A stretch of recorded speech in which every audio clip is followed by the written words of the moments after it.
Doudou Ndoye. Je suis né à Dakar le 4 août 1944. J'ai fait l'essentiel de mes études à Dakar, à l'école de l'avenue Faidherbe, qu'on appelait école Faidherbe, qui s'appelle aujourd'hui Bibi Ndiaye. Ensuite, le lycée Van Vollenhoven, qui s'appelle maintenant lycée Lamine Gueye. Enfin, les facultés de droit de Dakar et de lettres. J'ai quitté le Sénégal pour poursuivre mes études de droit en France après les événements du mois de mai 1968. J'ai terminé mes études en France, à Montpellier et à l'École nationale des impôts de Clermont-Ferrand. Je suis rentré à Dakar en 1972 pour enseigner comme assistant le droit de la famille, le droit commercial et le droit bancaire. J'ai prêté le serment d'avocat en 1973 à Dakar, où j'exerce la profession jusqu'à ce jour,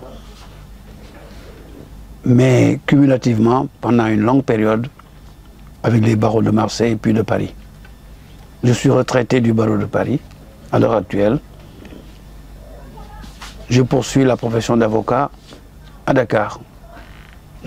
Non pas comme un métier, mais comme une passion de liberté. Car dans la vie, il faut bien faire des choses.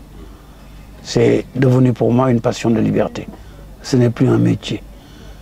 Je suis père de famille, je suis marié, j'ai des enfants qui sont majeurs et je vis à Dakar. J'ai eu la possibilité depuis 1956 d'être dans la vie politique avec le président Senghor lorsqu'il était l'adversaire de M. Lamine Gueye, le président Lamine Gueye, autour de ma maison, de la maison de mes parents. J'ai grandi comme ça dans ce milieu. J'ai été politicien pendant longtemps, en même temps que mes études.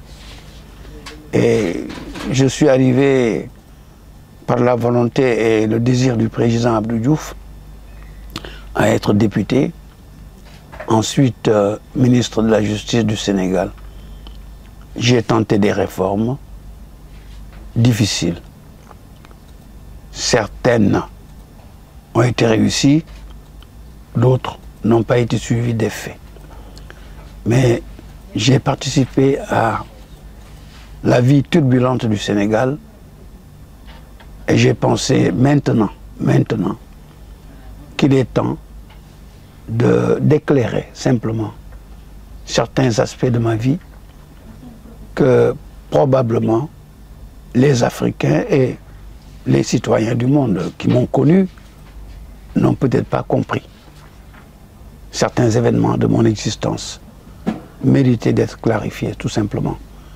Mes mémoires ne constituent pas la prétention d'être un exemple, mais le désir de clarifier simplement pour mes enfants, mes amis, les gens qui m'ont connu, mes confrères avocats, les magistrats notamment, clarifier des choses qui nous sont communes, qui sont passées sous leurs yeux et qui n'ont pas compris.